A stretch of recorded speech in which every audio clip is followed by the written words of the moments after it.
Well, hello everybody. Welcome into a Monday edition of the Computer America Show. Actually, it's our pre-show. I hope all of you had a wonderful weekend. We have a terrific show planned for you today. In the second hour of the show, we're going to have computer and technology news. That's brought to you by Slimware Utilities. They are the official optimization software of Computer America. And then for all you gamers out there and people who want really fast computers and have them customized like they were built just for you, boy, do we have a show planned for you. In the second hour of the show, in the first hour of the show, XOTIC PC is going to be here. We're going to have the company's chief operating officer, Joshua Triplett, going to be joining us, talking about XOTIC PC and what it is they do there and how they get you build you an amazing computer, especially just for you. So sit back, relax, as we do 2 hours of the Computer America Show. 1 minute until showtime. Coming at you right here. And we'll be starting momentarily. Wow, look at this. Look at this. These computers look incredibly amazing. These laptops. Whew. Wow, wow, wow. Very, very nice. We might even talk about them later. Yeah, have to wipe the drool from our face. Okay. Okay. As a Mac user, does this get you going? Oh, absolutely. Absolutely. I use Windows systems too. Well, yeah, but on your Mac. Yeah. 30 seconds. Okay, just gotta make sure. No, absolutely. What's to make sure? It's a fast computer. That's all that matters. 15 seconds.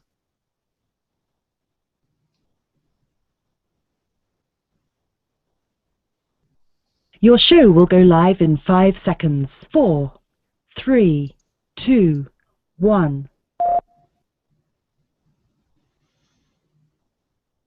Broadcasting live, it's America's longest-running national radio talk show on computers, Computer America, hosted by national columnist Craig Crossman. Look for Craig's weekly column in your favorite newspaper. This show is being beamed nationwide at ComputerAmerica.com. Keep it here for technology news, computer products, guest interviews, and your phone calls. You're listening to Computer America. Hello and welcome into the Computer America Show. It's the nation's longest-running, nationally syndicated radio talk show on computers. Computer America is heard around the world and coast to coast. And I'm your host, Craig Crossman.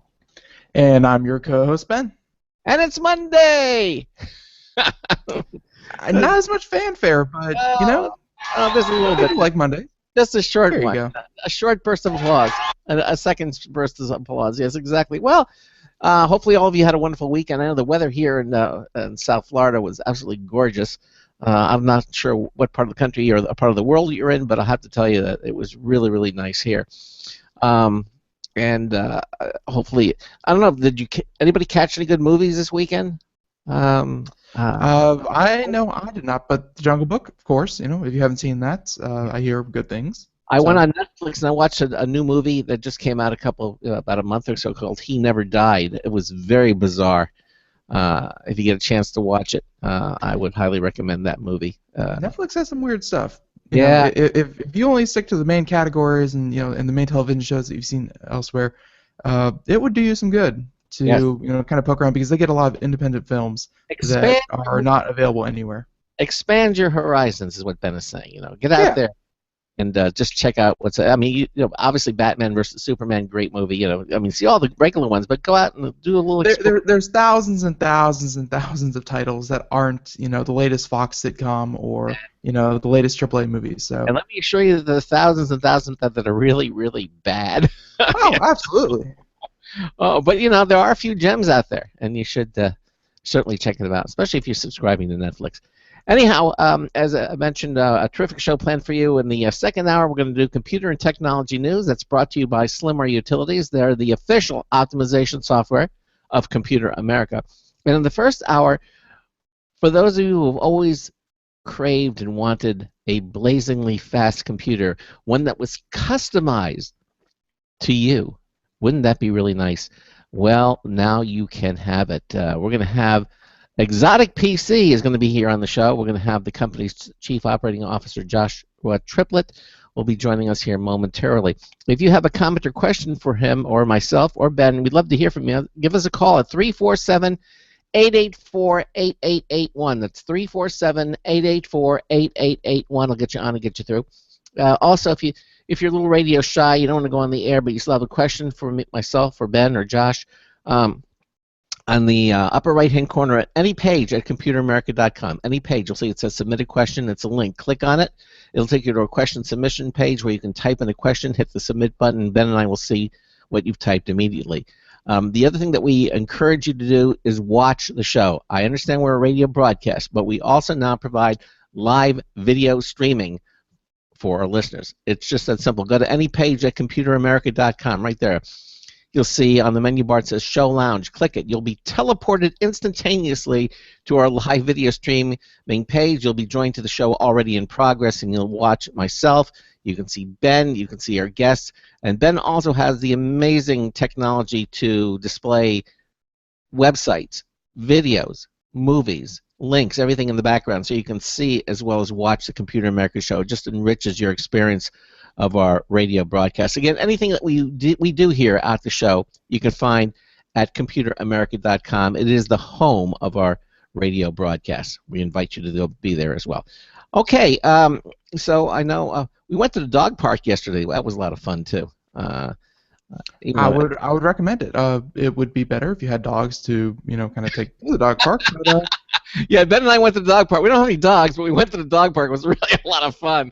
No, we have 5 dogs. Come on, we have 5 dogs. I know you took the 2 big ones back and we took the 3 little ones, and because the dog park is separated in large dogs and small dogs. I think they have to walk up to a tape measure, and you measure them to make sure if your dog qualifies as a large dog. Some people there, they've called the park rangers. It's like, oh, that dog is 40 pounds at least in the small dog area, and they'll do it. Yeah, some people, man, some people. So they have no respect for the little dogs, right? Come into the big dog. Anyway, obviously we're dog lovers. The Crossman family here, we have 5 dogs amongst us, so it was a lot of fun. Anyhow, no problem. Anything else you want to mention before we bring our guests on? We got lots to talk about. I know you're excited to talk to Exotic. Yeah. Well, the only thing I want to mention is that our review of the Lyric thermostat from Honeywell is ongoing. It's a lot of great features so far, and really liking it. It's much better than some of the more traditional ones that we've had here recently. Yeah. So please keep an eye out for that review. We'll let you know when that's out in its entirety. When he says traditional, we're talking like aged thermostat from the 1980s, Yeah, no. It's if you haven't updated to a smart thermostat, we know we talk about them all the time, and they seem like a fad. But folks, I think you'd really be kind of in a good place if you decide to get a smart thermostat first and only, because it really does have a lot of nice functionality. Yeah. The Internet of Things is upon us, folks, and we're better to start. Well, like, I'm not even saying run out and get a connected dishwasher, run out and get a connected refrigerator, run out and get a connected light. I'm just saying, if you're going to start anywhere, start with a thermostat. There's a reason Nest was so popular. Yeah, exactly. All right. Well, our first guest is for the show is a company called XOTIC PC. It's spelled XOTIC, XOTIC PC. And has become one of the nation's largest system integrators and has relationships with all the top computer component and software companies in the world, including Intel, AMD, NVIDIA, Microsoft, and many, many more. At XOTIC PC, they build some of the most highly regarded computing solutions in the industry for demanding customers who need the highest performance machines with the most reliable components. XOTIC PC is also highly regarded for their excellent customer service and technical support quality. XOTIC PC will meticulously craft a high-performance system just for you that will exceed all of your expectations. Man, this is amazing. Now, with the unrivaled build quality implemented into every system by XOTIC PC's highly trained integrators, you are assured of receiving a machine of the absolute finest quality. Now, joining us today is XOTIC PC's Chief Operating Officer, Joshua Triplett. Hey, Josh, welcome into Computer America. How are you? Good. Thank you for having me on. Oh, our pleasure, really. I mean, this looks amazing. Tell us a little bit, our listeners, about a little bit about Exotic PC? You know, when was it founded? You know, where are you located? And just give us an overview, please. Yeah, absolutely. The company's been around since 1999. Kind of started out building desktops, just kind of doing like a side project, basically. The owner who started it, he enjoyed computers, he enjoyed gaming, so he just kind of started building desktops just to kind of sell on the side. And as he started getting sales on, I think he started out on eBay. Started getting sales, started building more and more, and he just started bringing on staff, and here we are today, just after so much growth and build, and kind of incorporated the laptop version as time grew on, as technology changed, because it's kind of hard to believe in '99 there wasn't really much of a mobile solution back then. So it's kind of intriguing to understand like how you start out desktops and kind of integrating in laptops as it was kind of coming up into the world at the time. Was it like Steve Jobby and kind of it started in a garage, you know, literally? I mean, Yeah, basically, yeah. It was out of an apartment. We've heard stories of the owner and his wife literally filling their apartment with desktop components from floor to ceiling, and kind of having to slide through and get places, and just literally they were working their main jobs and then building as kind of the hobby per se. And that's kind of all where it started. So it's a really fun story to listen to when he tells it. Yeah, I wonder what was the point when he said, "Honey, you know, either we're moving out and getting a new place or a bigger place," or it's like we lost the cat. Last time I saw him, he was somewhere near the motherboard. Yeah. The RAM fell over and it crushed the cat. We gotta move. Yeah. I think they had a garage. I think they told me they were on like the second or third floor, so they're carrying components from their garage outside and going all the way up and doing back and forth, and it's kind of a fun story. All right, so we're up at 2016. Who do you think your primary customers are, and what is your primary market, I guess, for Exotic PC? And I'm thinking it's games, but I want to hear you say it. Yeah, obviously it's kind of the gaming market. That's where it grew up, and that's where, that's kind of the whole idea behind it. Obviously, throughout the years, we've taken on different clientele and gone different directions with things, but still our main consumers today are gamers, and that's who we really go after. I mean, gaming is kind of what leads the industry. Well, that's what I was going to say. I was going to say there's nothing out there, or very little out there, that pushes the limitation of computer hardware than games. I mean, let's face it. You know, how hard can your word processor or spreadsheet work on a computer? Okay, you can excel at Excel. Exactly. Something that's going to push the graphic boundaries is going to push the processor, the memory, the cooling system of a computer. Games really are what drive the personal computing industry. I understand that there are some others. There are workstations for graphics and people who use Photoshop, animation rendering and video editing, and exactly.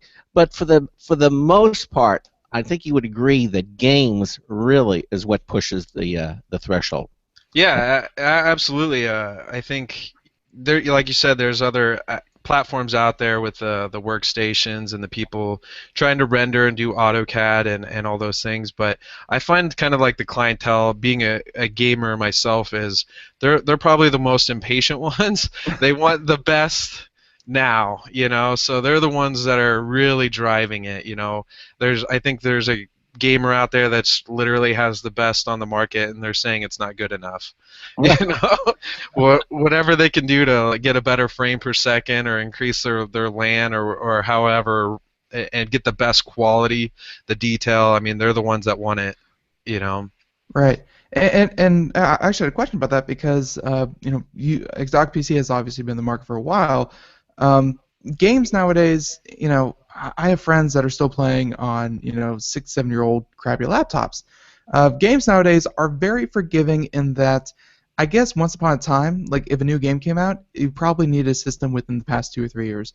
At least some of the more popular games, and there will always be kind of pushes of the of the graphic variety, but most popular games nowadays have that slide bar. Everything on low settings. Everything. I just want to see 3 pixels to a screen, and I can write it on my computer. Are you seeing like that adaptation by game developers to kind of say, it really doesn't matter what hardware you need, you can play it on anything? Has that kind of affected Exotic PC? Because if you don't need the newest and greatest thing for every single game out there, is there still a growing demand for the best if you don't need the best? Yeah, I absolutely. I think the whole kind of like the slide bar to kind of lower the graphics are really to kind of get somebody by. So I think as a gamer, you're always going to want that best thing. I don't think any gamer is ever content with saying, oh, I can run this game at the lowest settings and I'm happy. They want that game running at ultimate specs as fast as they can go. They're always pushing the envelope. They're getting it to the point where it crashes and then they back it off a second. So I think it's great that developers are doing that, because that's probably the most frustrating part about PC gaming is not having the requirements to do what you want. But that's also what drives the industry, is those people that are just like, all right, well, let's get something better and let's do something, get the better thing.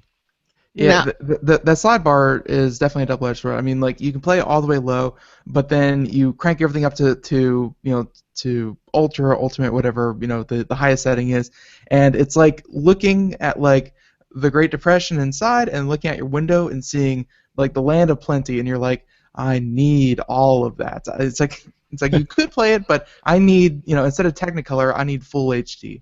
Right, and shadowing and all the oh, absolutely, rendering that goes on, and not all games allow you to do that, but I know the real good ones allow you to really detail all of the features and either turn them on or turn them off, and you want to click everything on of it. Now, it used to be, and maybe it still is, Josh, I don't know, it used to be that in order to really have the ultimate in gaming hardware, you needed a desktop PC, with a clear display and all the lights going on there, and just really have laptops or portable systems reached a point now where you can realize the same satisfaction, or are they still lagging behind? Because I see that you have laptops.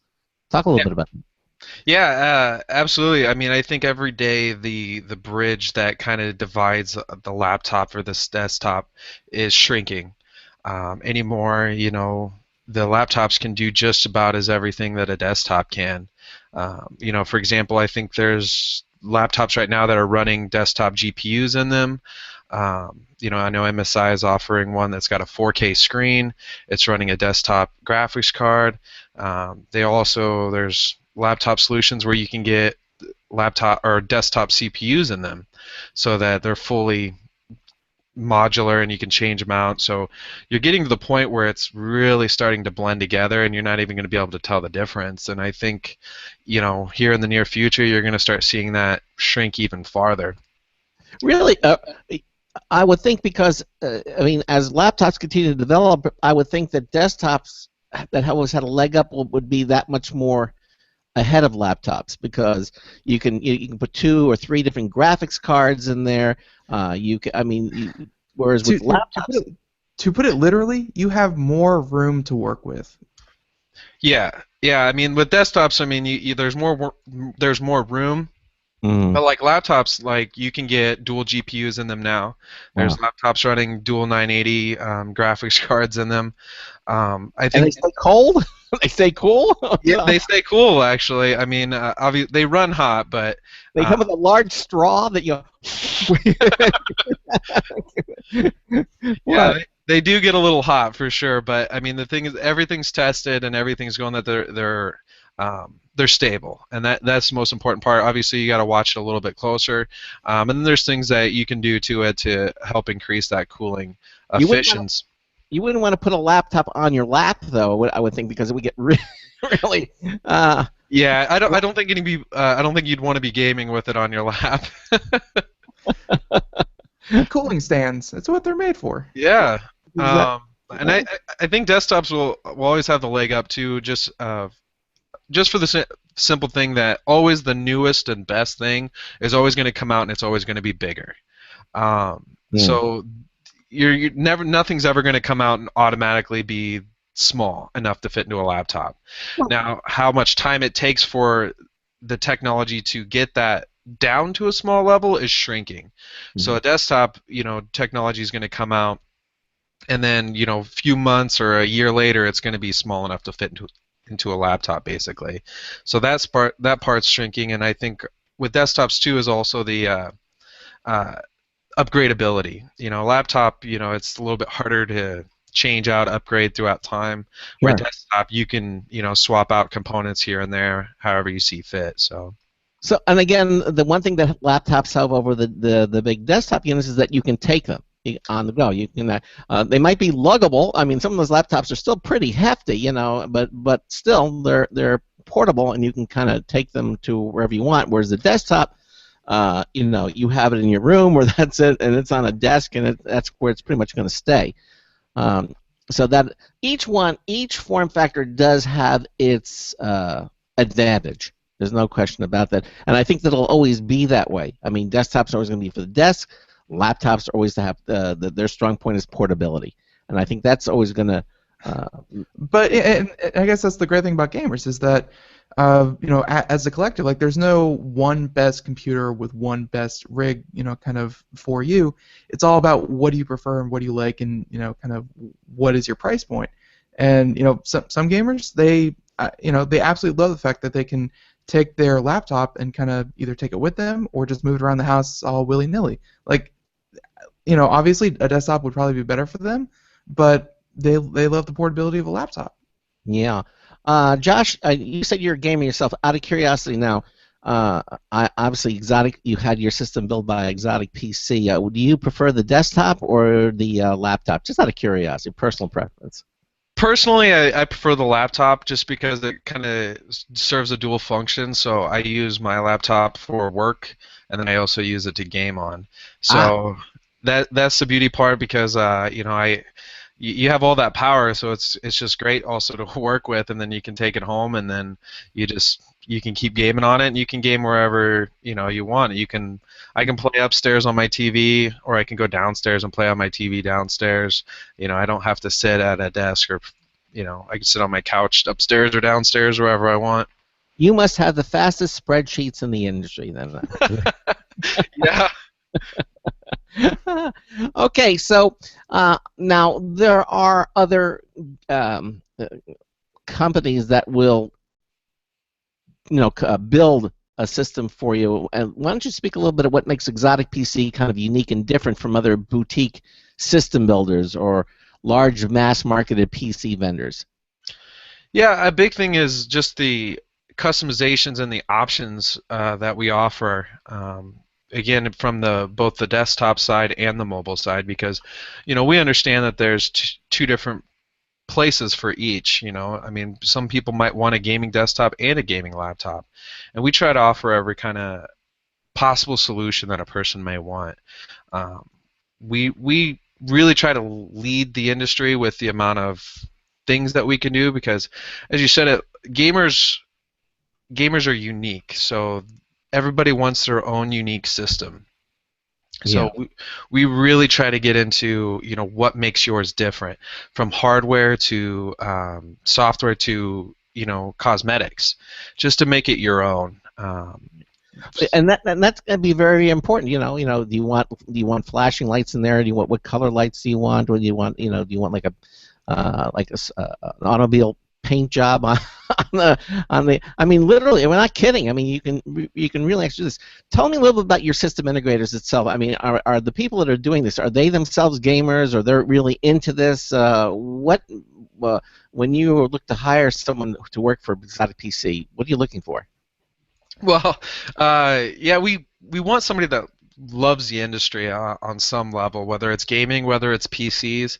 I mean, some people are really more into PCs than they are gaming.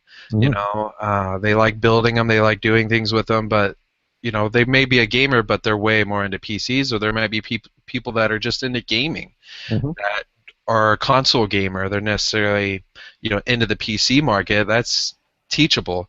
It's really trying to find people that find enjoyment into the world, because I think your employees make your company. So if they love where they work and they love what they do, it's going to make everything kind of show about your company. How can you not love doing what you guys are doing? I mean, my gosh. I mean, this is it. It's like a kid in a candy store. I mean, this Well, is just... and yeah, it's definitely important to find the passion, because the passion cannot be taught. The passion kind of you either have it or you don't. And don't get me wrong, some this is obviously appealing to a certain kind of market, and obviously, Craig and I are definitely in it. But some people, they just, hey, does my email work? Does the does the internet come up, as in their browser? And if it does, then it's a perfect computer. But there's definitely a special kind of person, and I think there are a lot of you out there that whatever you have is great, but seeing what's next, what's new, hearing Intel release their roadmap for the next year, hearing NVIDIA or AMD say here's what our next high performance graphics card is going to be, like hearing all those just makes you foam at the mouth. And I guess those are the guys that you want. Yeah. Yeah, absolutely, and that's a huge piece of it too. Like you said, it's just having that passion, and passion you can't teach. You can teach the industry, you can teach components, you can teach things, but passion about it, you can't get somebody involved in something necessarily that they have no interest in. Yeah, no. So tell us a little bit about our listeners, why they want to go to Exotic PC as opposed to just going to a manufacturer directly, like a Dell or something along those lines. What is it? What is it going to do? Did you say Adele or Dell? No, Dell. Okay. A singer, really? If what is it that you're going to do for your customers that they're not going to get from these larger PC manufacturers? Yeah, well, again, it really goes back to the upgrade options, the customizations, what we can do, like we can, if you want your computer a certain color, we can do it. If you want a graphic on there, we can do it. And, there's several ways we can put it on there for you on a cosmetic level. We can etch it, we can, we can put a wrap on it, we can paint it that way. A lot of different things we can do. And one of the things that we pride ourselves on is doing anything that you want. I mean, we would like to offer everything in the world on our site, but that our site would be endless. But it's really just some of the best things I've seen here is when somebody just calls in with something extreme. They just want to do something different, and we do it. And you can't get that from a large computer. I mean, they're only going to be able to sell you what they have. That's what they're doing, Whereas you're a systems integrator. You can pull from company A and company B and company C, and say, oh, look, there's a cooling system over here that's from this company, and kind of integrate all these different manufacturers to build a computer that is going to be exactly what the customer wants, which you can't really get from when you go to a one-stop shop like a manufacturer. And I think that's the point I want to get across to our listeners, is that they're going to build this computer exactly for you with the best parts. Yeah. Exactly. I mean, we offer so many different manufacturers, and so we deal with so many partners that you would have to talk to each one of them on an individual basis, and they might be able to only offer half of what you want or 3/4 of what you want. Mm-hmm. And we try to be unbiased as possible and just look at the best solution for a customer. So we look at more what a customer wants and tailor the system around what they want, not necessarily what we have. So it could be something out of the box completely. Now, could it be? Now, when you're putting this system together, let's say you have two components, and they're probably equal in abilities. That's usually not the case, but when you have two components that are very, very close, how close do you work with the customer to say, well, you'll save a little money here if you go this way, or this system you might be saving some money, and actually it's a little better than if you're going to spend more money. I mean, how close do you get to the customer and convey this information to them as they're building the system with you?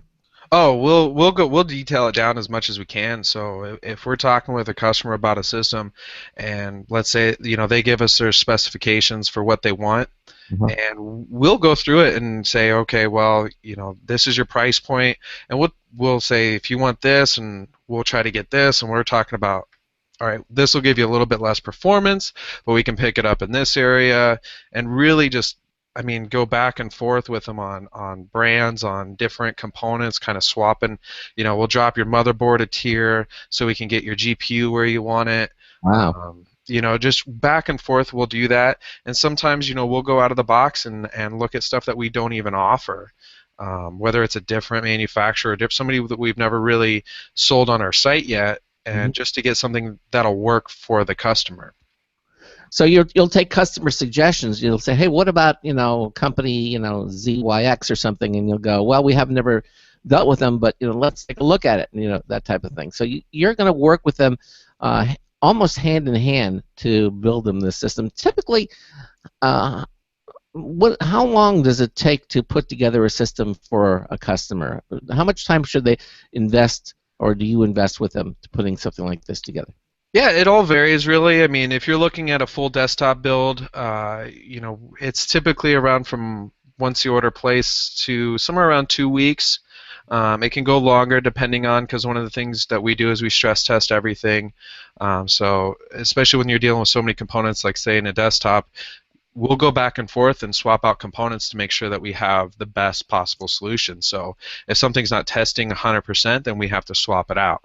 And so then you're tearing, like if you have a bad motherboard, then you got to tear it all the way out and you got to put it back in.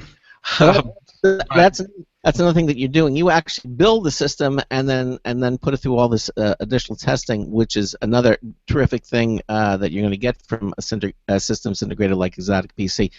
Listen, Josh, we're sort of at the bottom of the hour, so we're going to take a break, and this is really fascinating stuff. I want to get to it. Maybe talk a little bit about some of your favorite customizations you've done. Tell our listeners about this. And I'm sure eventually we're going to hit, how to make sure your computer is ready for virtual reality. Yes. That too. Okay, which is really pushes your computer to the limit. All right. Ben and I are talking to XOTIC PC's Chief Operating Officer, Joshua Triplett. We're going to take a short break. We have a brand new news test polls review from Marty Winston coming up as well, and we'll be back. You're listening to the Computer America Show. Sometimes disaster strikes. Data can be lost due to many different reasons. Accidental reformatting, power spikes, virus attacks. Zero Assumption Recovery provides a suite of highly effective and thorough data recovery software for Windows operating systems. XA is suitable for home users and small businesses who need a powerful data recovery solution for Windows and Linux file systems. Go to z-a-recovery.com. Sometimes disaster strikes. Data can be lost due to many different reasons. Accidental reformatting, power spikes, virus attacks.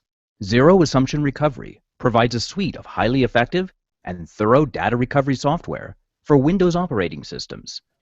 XA is suitable for home users and small businesses who need a powerful data recovery solution for Windows and Linux file systems. Go to z-a-recovery.com. Hi, this is Craig Crossman, host of the Computer America Show.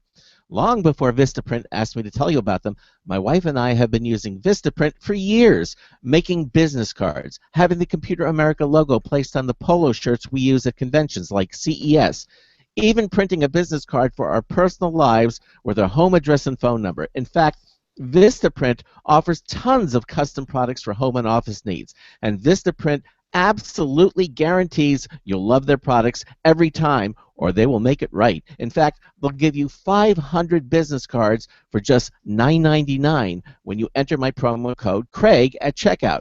Just go to their website at www.vistaprint.com and see how easy it is to design your own stuff using their web-based custom design service. Remember to use my code Craig and save up to 50% over their regular pricing. So don't wait. Go to vistaprint.com and order today.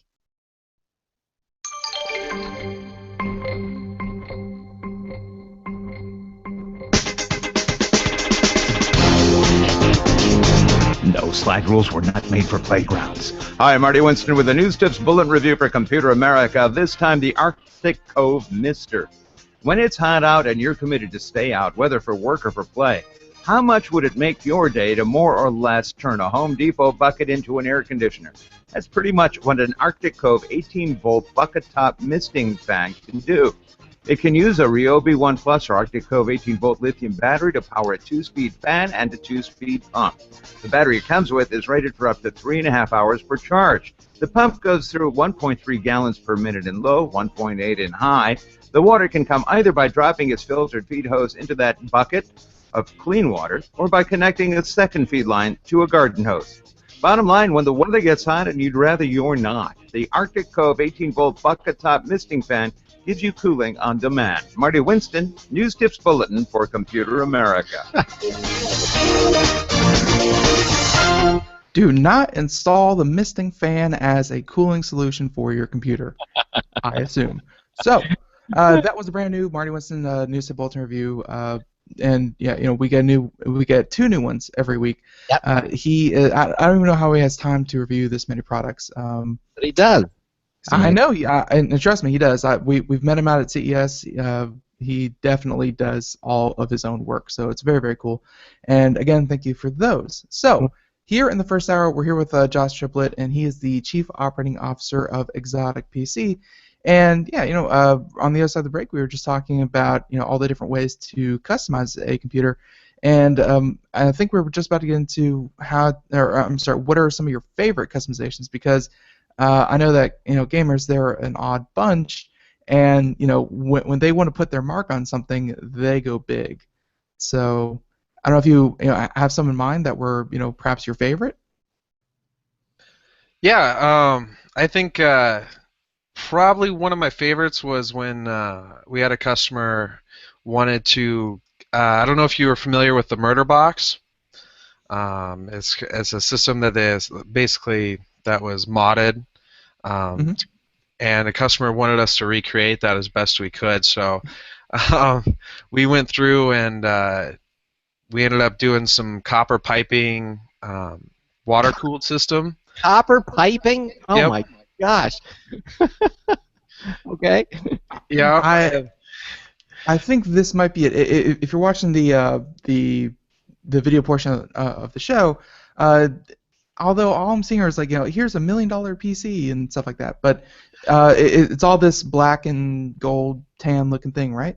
Yeah, and it had. I know the one that the customer was referencing had the copper piping and right.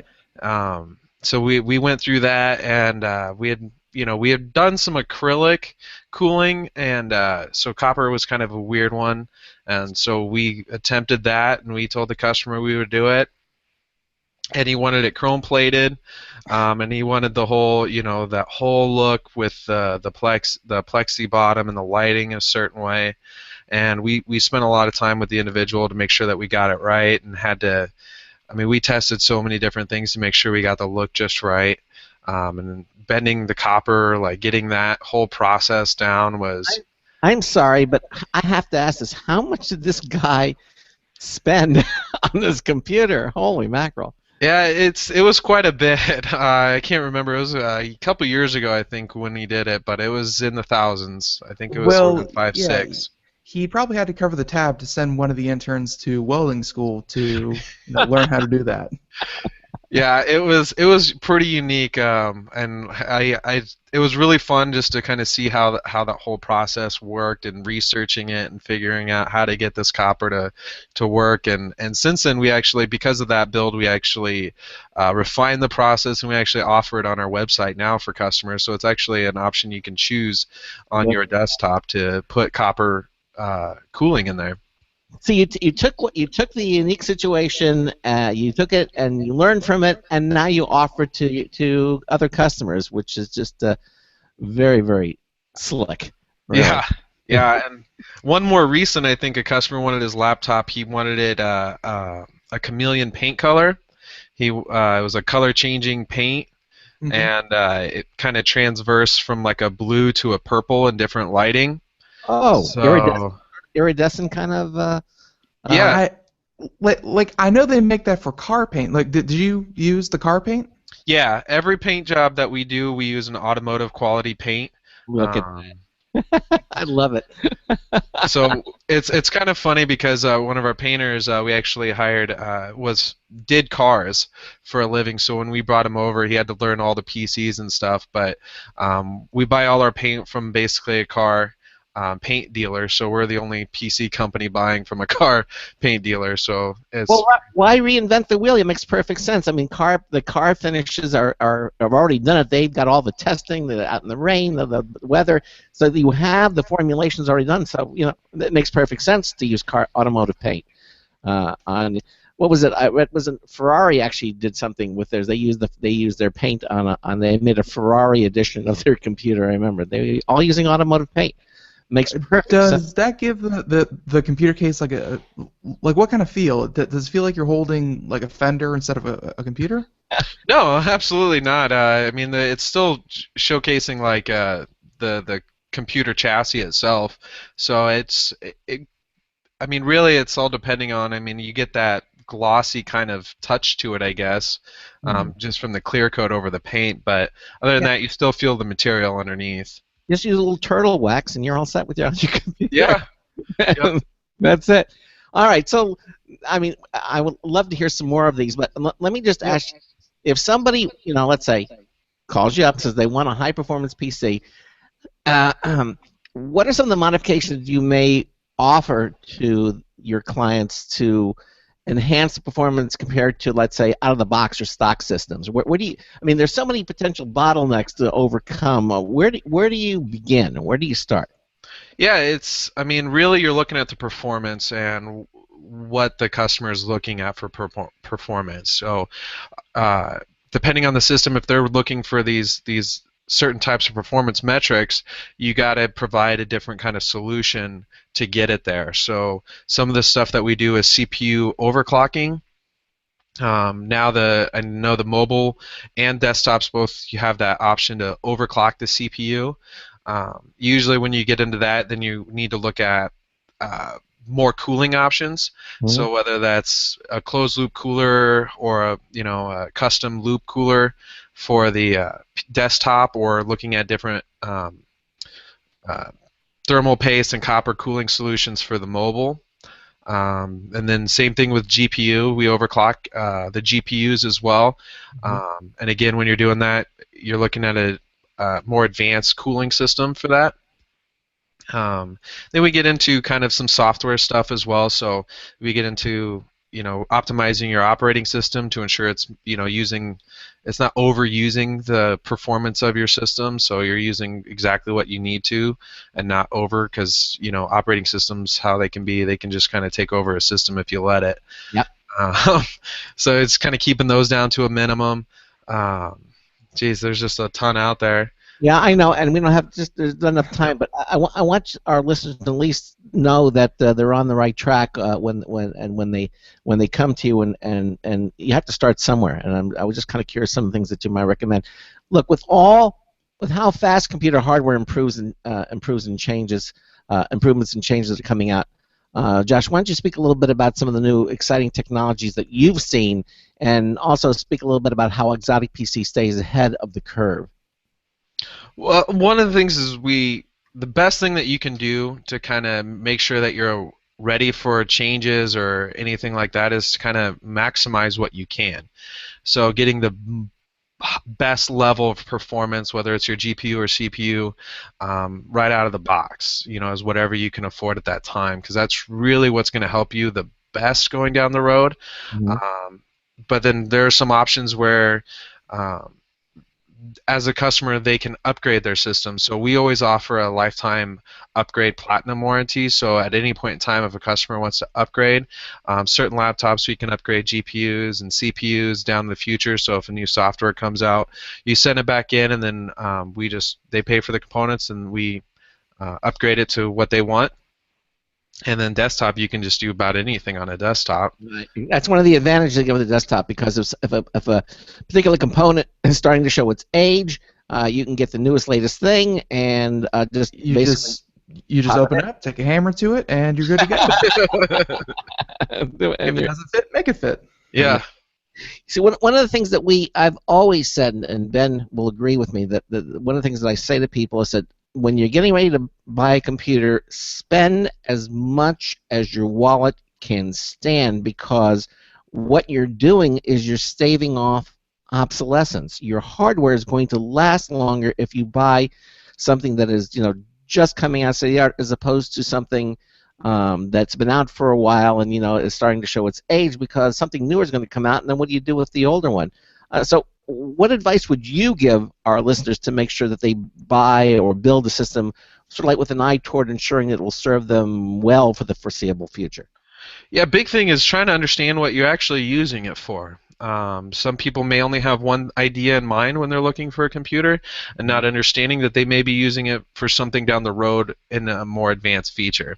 So really understanding what you want from the system and what you think you're going to want from it in the future. And once you understand that and you talk to the right people, we can get you, or at least inform you of what you're going to need. That's a big thing, because sometimes there's a lot of people that we'll talk to and deal with that, we'll tell them this is what you need and this is what you're going to want to be happy, and then, well, I can't afford that right now. Well, I mean, I would recommend saving at least for a little bit longer to get what you want, because you're going to end up getting something, if you're just buying for what you can afford at the time, you could end up not being happy with it down the road. See, this is what our listeners need to hear. I mean, you're not there to sell them the biggest, the bestest, and the most expensive.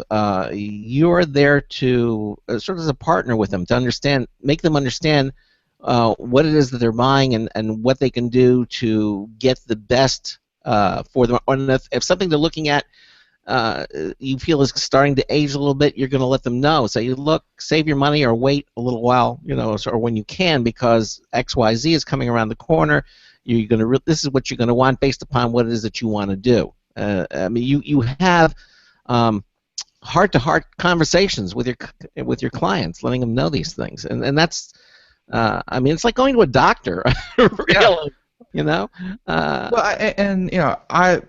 We've recommended on the show before that if you've never done it, folks, build your own PC, and if for no other reason, to learn just what kind of services that XOTIC PC is can kind of work with can kind of work with you with. After building my own PC, I know that it's really, really hard to know what is compatible with what motherboard, with what memory, with what graphics card, and like what is compatible, what is kind of worth the money to spend it. Where do you want to spend your money on? Like, there's a lot of nuance that goes into building a computer, because when you go outside of the Dells and the whatnots, like they just kind of build 3 million PCs, send them out to Best Buy, Walmart, and Target, and call it a day. But when you're building your own, there's a lot to think about. So, building your own PC will kind of give you a good perspective into just what, companies like XOTIC PC are doing. I see Josh shaking his head. Yes. Yeah. I think it's funny because before you, like you're saying, is when you're building your own, you actually it makes you think about what each component is doing. What the RAM is doing for you, what your GPU is doing for you, what your CPU is doing for you, what your motherboard. I mean, you start getting into all that, and then you start trying to understand what you need from it as well. If you truly understand what RAM's going to give you and what your motherboard's going to give you as far as what you want, then you're going to have a better understanding of what you're going to need down the line. Safe to say that a hard drive now, you want solid-state drives. I mean, speed is of the essence. You don't want the rotating platter. You want a solid-state. And given the price, the solid-state drives are coming down. It's amazing. You can get now a terabyte hard drive. For an affordable. I think they're under 30 cents a gig now. Yeah. I think right now, because they have the M.2 platform, which is really huge in notebooks, and they offer on the motherboards, some of them right now. But I know in the 2.5-inch drives they're up to 2 terabytes right now, and I think they're going to be coming out with 4 terabytes later this year. And then M.2 they're at 1 terabytes, and then now they have their PCIe solid-state drives, and I mean you're talking, they're getting up to about 2 gigs a second on read-write right now. Nice. That is amazing, and that translates to speed. I mean, You know, that's it. I mean, the point is, when you need to load something into memory or the next level or whatever it might be, and it has to go to the hard drive, does a call to the hard drive. Well, if it's got the spinning platter is there, well, okay. It's all about that latency. Yeah. You want fast access. It's one of the many bottlenecks that are basically are just opening up the affordability of solid state drives. Listen, we don't have much. We have a little time left, Josh. I want you to talk to our gamers about virtual reality because look, it's the next big thing in gaming. We know it. You know it. I know it. Ben knows it. And we need to let them know. And you don't want to get that shock of when you pre-order it and you go out and you purchase your your $900 Vive, your $800 Rift or whatever, your Oculus Rift, what have you. Like you come home with it and you're like, oh wait, I need a $1,400-$1,500 PC to go with this thing, and then you're sitting there just kind of holding your headset. So what can what is Exotic PC doing to ensure that people are ready for virtual reality? Yeah, one of the things that we offer is a space where you can actually go and see what is VR ready. So it's a one-stop shop. So if you're wanting something for VR, you can go and click it, and you see exactly what systems we offer that are by default VR ready. So there's no guessing. There's no will this work? Will this not work? This is something that will work. That will be tested to work. There's no doubt about it. There's no question. Because VR is going to really, really push. It's pushing it even further because you need that high frame rate. You need that 60 frames per second to get to eliminate the lag because you're literally emulating, the real world, and and the real world doesn't go jerk. It doesn't jerk. It's got to be smooth, and you need the horsepower to do that. So yeah. I'm sorry. Go ahead. One thing about what I love about VR is it's kind of the new latest greatest things. I remember when it was kind of first announced, you started hearing about it, a couple of years ago, and you're kind of wondering, and my initial reaction was it going to be kind of like the 3D world? Because I remember when 3D was coming out, and everyone was like, "Oh, that's going to be so great." And what I think is fun about the VR world is really how it's driven. Because I think when the 3D was kind of the next big thing, it was kind of more driven by the companies that were looking to make money. We can offer a screen, and there really wasn't any content behind it. No one was really pushing for the media side of it. Where with VR, it is literally driven by the software developers and these guys that are having fun, and that's what they want to live in, this virtual reality game space. And again, it's really the VR world is going to go outside of gaming, into the workplaces, into the educational centers. But again, it's another example of how that gaming world is pushing the envelope and creating the next technology for the world in a whole. Now, you recently announced a line of VR-ready laptops and desktops.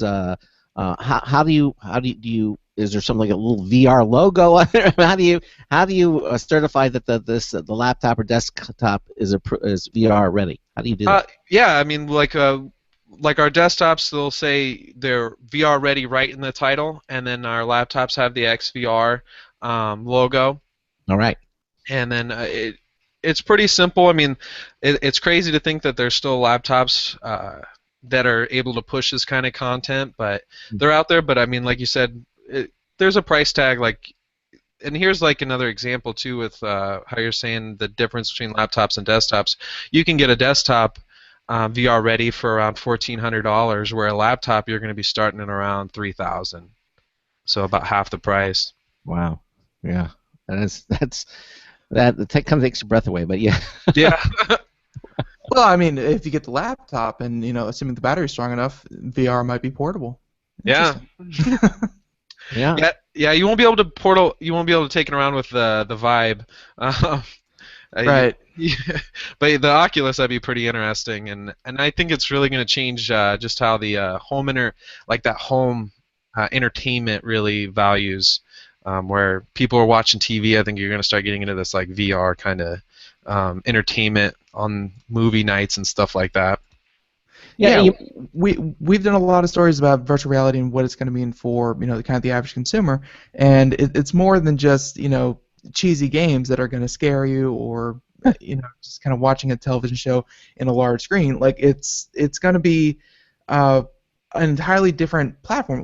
There used to be, there was television and then there was a computer, and like I think at least here we really think that VR is going to be, kind of the next thing like a console. It's going to be very, very really, really revolutionary.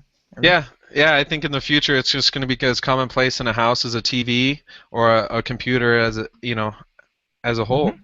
Yeah, and it's not like the 3D TV because, again, I mean, 3D TV was done before, and people didn't want to pony up $150 for another pair of glasses so you could have the group experience and everybody about. You don't get that with VR. Basically, it's you, it's the goggles. You don't have to do that, and obviously they'll have it, set up so you can share a VR with another system that may be located someplace else.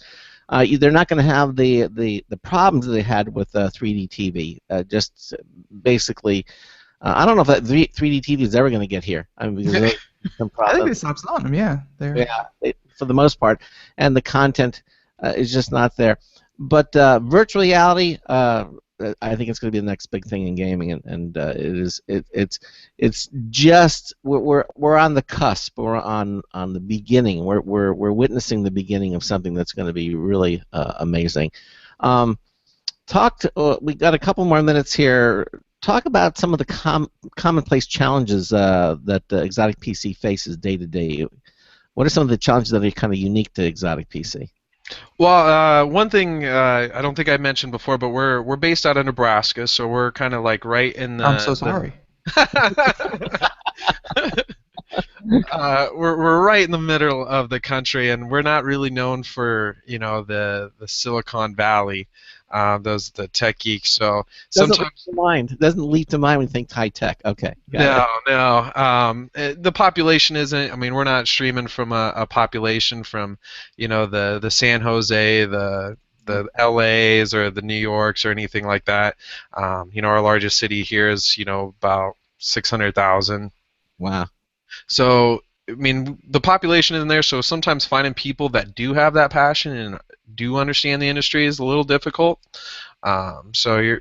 We usually take a lot longer finding people. Mm-hmm. So that's one of the challenges that we have.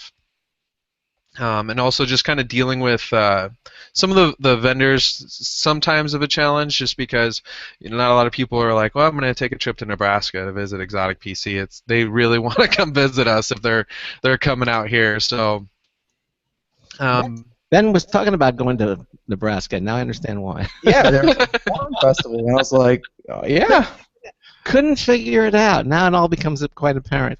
Obviously, if people want more information, they can go to your website, which is Exotic, XOTIC PC. Exotic. Oh, and speaking of your website, actually, I logged in, and within about 30 seconds, let's see, the gentleman's name was Joshua L, I believe. I don't know if you know him, personally, but Joshua L was like, "Hi, anything I can help you with?" I'm like, okay. So you have live on your website. Yeah, they're really, again, just making sure that everyone's understanding, because again, sometimes it's a little overwhelming when you kind of step into this, and if you're not quite ready, you're just seeing all these options and you just don't know where to go, and you don't even know where to start. So we try to, and I'm one of those people where I don't like to ask for help. But if somebody offers it to me, then I'm like, oh yeah, help me out, please. So we try to be as proactive as we can with trying to get out there and answer questions that we can, because again, I don't ask questions, but if someone's willing to help, I'll ask away. Exactly. Well, as I mentioned, you can go to the website. We highly recommend it, Exotic PC, XOTICPC.com, or you can head over to ComputerAmerica.com. Right there on our homepage, you'll see we have a link to the Exotic PC website. All you do is click it, and you can visit it for yourself. That'll stay up for the entire week, and you can check it out there. Josh, before we say good day to you, anything else you might want to let our listeners know about Exotic PC? It's if you're new to the world, or if you don't understand, or you have questions about anything, that's what we're here for. We try to help people out, and I've talked to many customers myself that have come on and asked questions, and they've ended up purchasing somewhere else, or something, they got it from a buddy, or they got it locally, or something like that.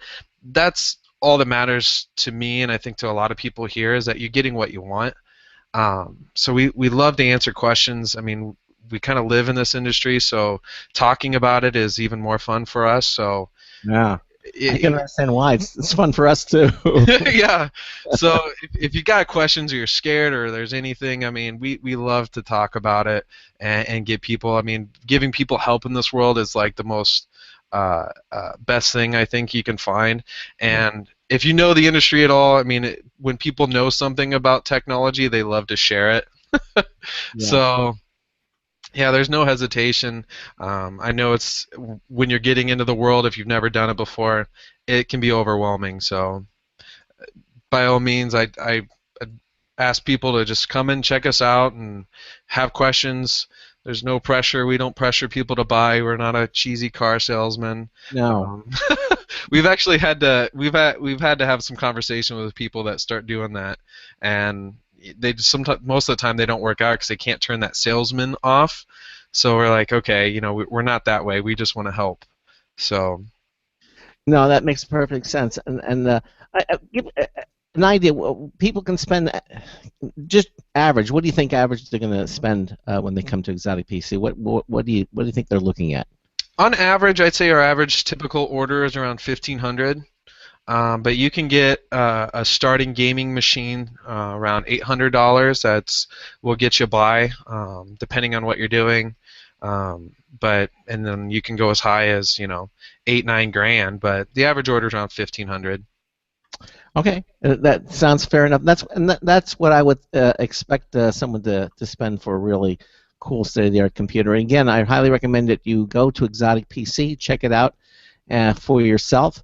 And if you're interested in gaming, looking for a state-of-the-art kind of computer system, what better place for you to go than Exotic PC? And I'll just say, as a gamer, I've heard you guys name everywhere. You guys do a lot of great stuff for kind of the gaming community as a whole. So that's also really great to see. Hey, appreciate it. Thank you. And we might be sending Ben out to Nebraska to place over. Okay, Josh, thanks again for being with us here on Computer America. It was a real pleasure. Thank you. Thank you for your time. All right, you take care. Have a good one. Have a good one. Bye. Bye-bye. All right, there you go. Exotic PC. Okay, you can check it out for yourself. And it's all coming up. Coming up in the next hour, we're going to have computer and technology news brought to you by Slimware Utilities. Ben was so engrossed in this conversation that we only... Really? You're just going to shift it off to me like that, huh? Wow. Yeah. I thought this was a team. Yeah, it is a team. We're going to have some really good stories. Also, another news test bulletin review for Marty Winston coming up as well.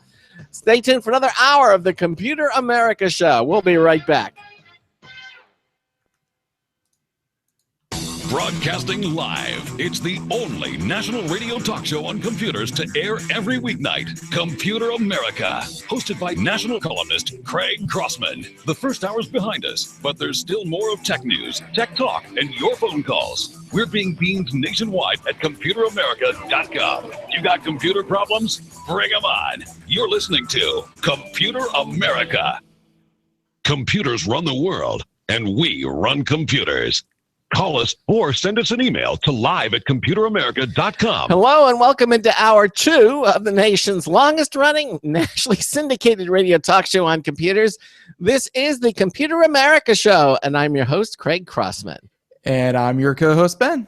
And we just had a really interesting conversation with Exotic PC, really eye-opening. We had the company's chief operating officer, Joshua Triplett, on the program talking about what they do as a systems integrator to literally build you a computer that's going to have what you need to get the job done, which in this case, for the most part, is gaming, and all the different options. And we talked about desktops and laptops. Yes, laptops. And if you missed any portion of that, we would really suggest that you listen to it. Even if you've heard it, you might want to listen to it again because there's so many details on there. And that's all available when you go over to ComputerAmerica.com. Just click on the archives button and you can listen to the show at your leisure. We archive the show on Apple's iTunes. We have all the links to different places where you can hear it. SoundCloud, Stitcher. They're all available there. You can listen to them on the Blog Talk Radio Network, on the IRN Radio Network, the TuneIn Radio Network. Even if you have an Amazon Echo, you can now listen to Computer America on your Echo. So it's all available. And you can see all the different places where you can listen to the Computer America Show at our website at computeramerica.com. Again, Josh Triplett, Chief Operating Officer. And it was really interesting, him talking about all these different things that they do there. And I bet you that would be a fun place to work. Yes, they're in Nebraska, okay, but I would think that would be a fun. The cost of living must be pretty low. Yeah, I would think it would be compared to something like San Francisco. Yeah, exactly. It would be a fun place to work, and do something. Obviously, everybody who works there is doing something they love, really. And what better place for you to work at doing something that you really really love. What we're going to do now, I guess, is that we're going to do some computer and technology news, and we'll get that started. There was something else I wanted to mention to you, and I just got so involved with that I forgot what it was. Was it a fracture? Oh, yes. Okay. We got 2 fractures. Right. We'll be having a company on the show this Friday. Be sure to tune in and check them out. They're tech in some sense of the word, because it was very, very easy to do from my mobile phone and everything like that. But at the end of the day, they're more of a kind of gift and kind of an art kind of thing, and which is great for things like Mother's Day or birthdays coming up, and it's definitely something different. So they were kind enough to send us over a credit, and we sent them over a couple of photos that we had to have fractured. I guess we're gonna try to turn that into a verb, and we just got them. Yeah, and these are amazing. These are photographs that are done on glass, but they are you really have to see them to understand what they do. But Ben, as he said, sent 2 photographs. One was of one of the dogs, and one was of a flower that was growing in our yard here, because my wife is really into gardening and horticulture, and so we just got them today, and they are absolutely drop dead gorgeous. They're thin, very light. They're quality made, and they have like a rubber backing to them, but they're on glass. It was just really well done, and we're gonna, as Ben mentioned, we're gonna have them here on a Friday to discuss what they do. But they just arrived, and I'm glad we have them so we can talk more intelligently about them. So that said, we have a couple stories to get started. So we're going to do some computer and technology news. Oh, by the way, we're going to have another News Tips Bullet review from Marty Winston. And also, just again, to congratulate our social media winner of the week, which is Brian Banks, who listens to us in Goodyear, Arizona. He wins our very first Logitech M535 Bluetooth wireless mouse. Works with Windows, Mac, Chrome OS, Android, anything that's Bluetooth. It's a brand new prize that we're offering from Logitech. Head over to computeramerica.com and get a chance to win. It's Monday. You have a chance to do this. It's so simple to do. Just go to our homepage at computeramerica.com. The third menu item on the menu bar on any page, it says Interact. The first item there is our social media contest. You'll see 5 different links, 5 different social media sites that we support: Facebook, YouTube, Twitter, Pinterest, Google+. Each one of them is a link. You click on it, and you just subscribe to that social media, like our Facebook page. You just like it. The Twitter feed, our Twitter feed, you follow it, that type of thing, and you do it. Each one counts as an entry.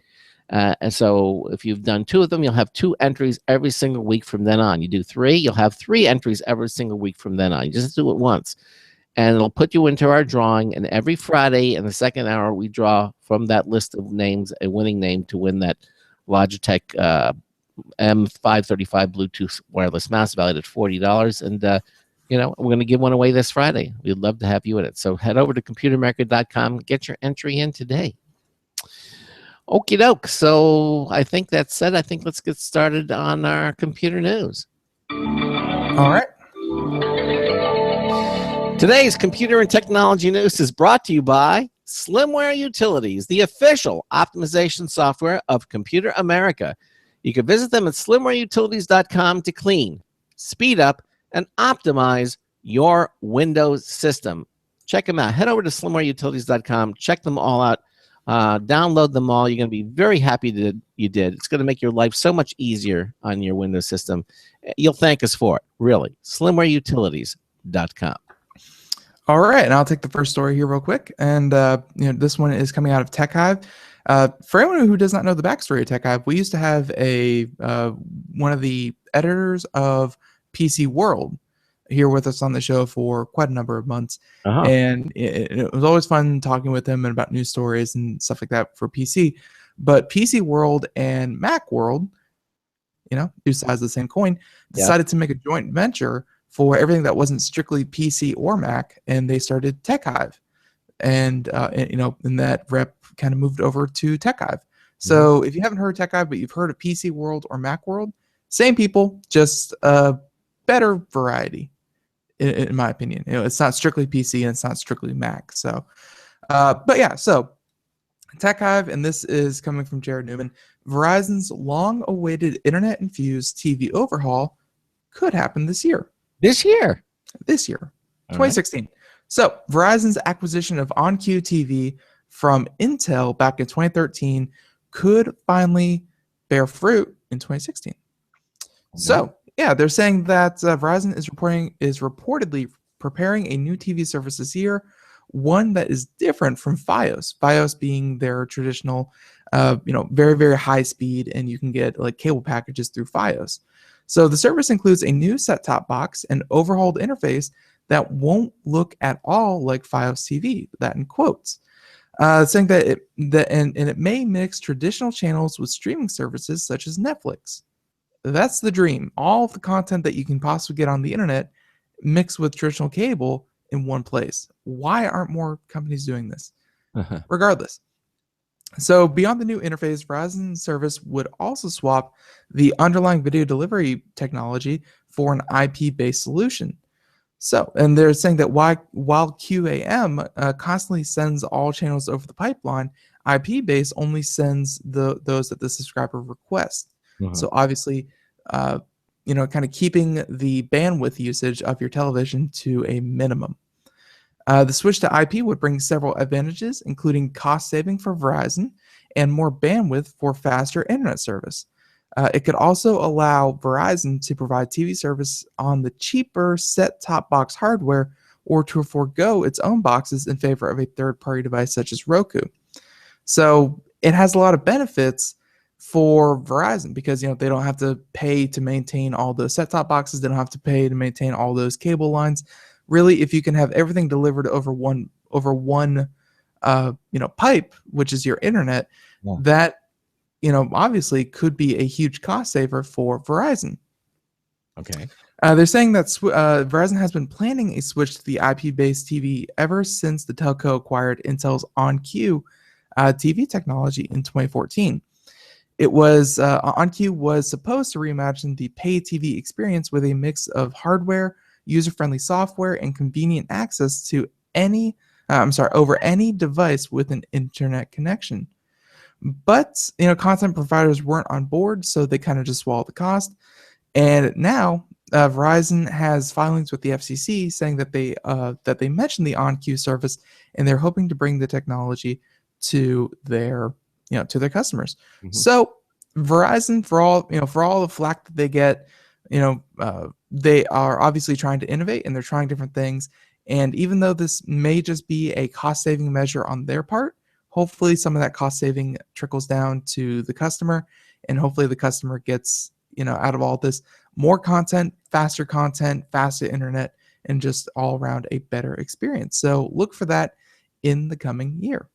All right. Isn't Verizon having some sort of a strike thing going on? Verizon, not their phone, but I think it is their internet and cable providers. Verizon, they are going through a massive strike. I want to say in New York. Yeah, in New York, exactly. Yeah, thousands of employees, and that is just not a good situation to have.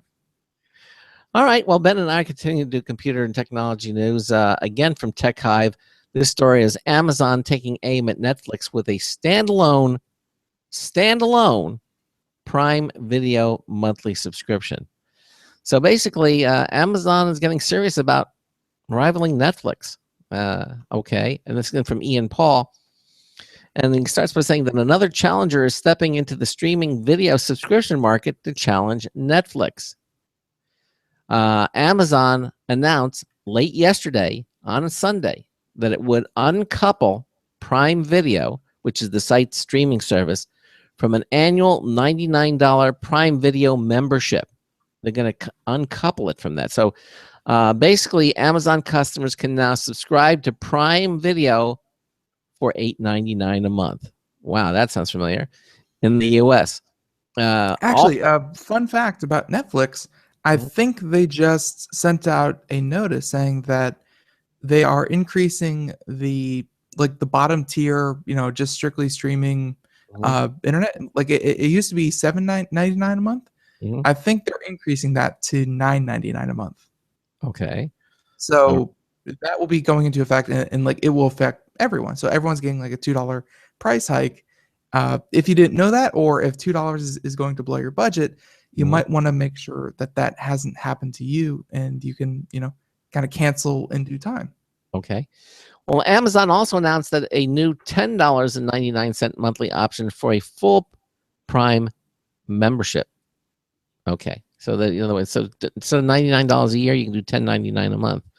But anyhow, getting back to the main point, and he goes on to say that if there's any company out there that's in a position to take on Netflix, it's Amazon.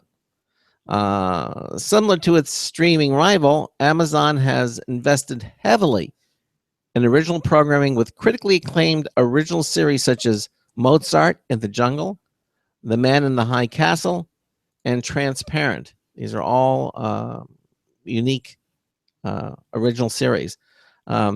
Amazon is also snapping up popular third-party productions for streaming such as Downton Abbey and Doctor Who, not to mention a healthy selection of independent movies. Now, I have to say, because I said this, I think, on Thursday or even Friday, I said that, when I checked out to see what videos were on Amazon Prime, I was not impressed. There were a lot of movies on there, and a lot of them, calling them B movies. I mean, that's kind of high up in the alphabet for what these things were. These were really C, D, and E level. They were not. A lot of them were just not very interesting and not well produced. Definitely stuff that you haven't probably heard of, and I don't know where they source their movies from, but it's definitely, in most cases, not the big movie publishers. No, and Ben is being kind when he says that. But so certainly, I think Netflix still has, when it comes to quality-wise, they are far and away above what Amazon has to offer at this time.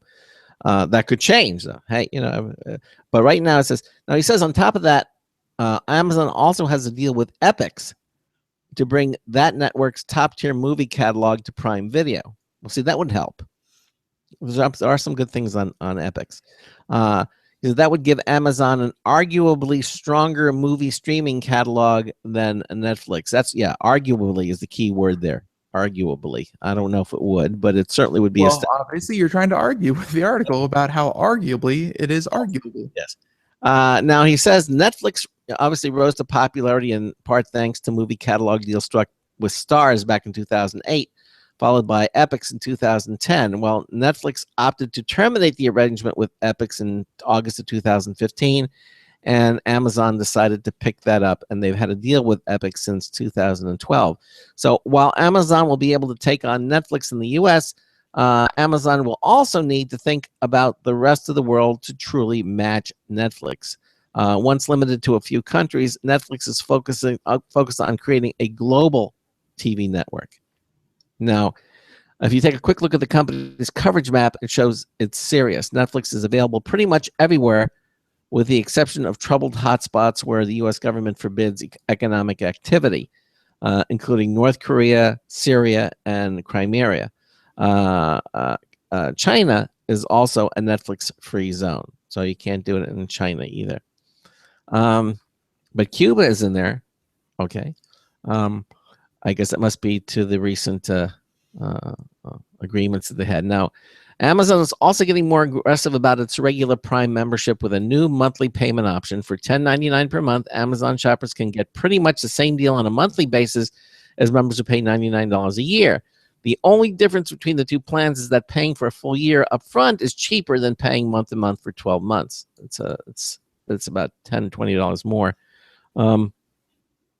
Standard Prime features available on monthly and annual plans include free 2-day shipping, Prime Video, unlimited music streaming, the Kindle lending library, early access to lightning deals, and free same-day delivery in select areas. All 3 memberships, that's Prime Video, Prime Monthly, and Prime Annual, are available as a 30-day free trial to new members. The month-to-month option appears to be aimed at seasonal shoppers, looking for shipping deals around Christmas and other times. That makes a lot of sense. And they'll be able to activate and deactivate their monthly Prime memberships as well at will. Okay. So and of course, if you do have the Prime, I'm sure, like the article said, you're still going to get the movie streaming service. But there's really no reason to not, there's really no reason to uncouple them, because I think the reason that Amazon Prime Video even looks like a contender to Netflix is because so many people are Prime members, like just for the shipping benefits and just for the other perks. That, like, I feel like if you said, okay, the Amazon Prime Video is now its own service, subscribe to that, it would no longer come bundled, the subscription numbers would plummet. Yeah. I think you're right. But anyway, we thought you'd like to know about that, and that's how things stand at this point. And obviously, we'll stay on top of it. Yep, and of course, there are websites that will go out and tell you just exactly what is available on Prime. Mm-hmm. So before you drop down your $9, make sure it's worth your $9. Of course, be a savvy consumer, and that's what we advocate here on Computer America. Mm-hmm. So, I think this next story we're going to do real quick is this fun one, and it's about 60 minutes, and comes from a website called The Hill. And yeah, this is all about what we talked with Charles Tendell last week about. And so this is again from The Hill, and the author is Syra Master. And 60 Minutes correspondent traveled to Berlin, where she interviewed a team of hackers who are looking for vulnerabilities in mobile phone systems so they can warn the public of the risk they face. And this is, and of course, the program sent an iPhone to Representative Ted Lieu, who is from California, a member of the House Oversight Reform Subcommittee on Information Technology, who agreed to use it knowing it would be hacked. And of course, the results were startling. So they sent it to a senator who was in charge of the House Oversight and Reform Subcommittee on Information Technology, just to show how unsafe an ordinary, in this case, I think they used an ordinary iPhone is to the average consumer. Okay. So as soon as the hackers had the phone number, they accessed a flaw in a vital global network that connects phone carriers and access nearly everything on his phone. They were able to listen and to record phone calls, view his contacts, and track his movements. When the program played, the lawmaker a recording of a phone call he had with a staffer, he had 2 reactions. First, it's really creepy, and second, it makes me angry. I bet. No, who likes to be recorded? So they could hear any call of pretty much anyone who has a smartphone. It could be stock trades you want someone to execute. It could be calls to a bank. And last year, the President of the United States called me on a cell phone, and we discussed some issues. So if the hackers were listening in, they would know that that phone conversation, and that is immensely troubling.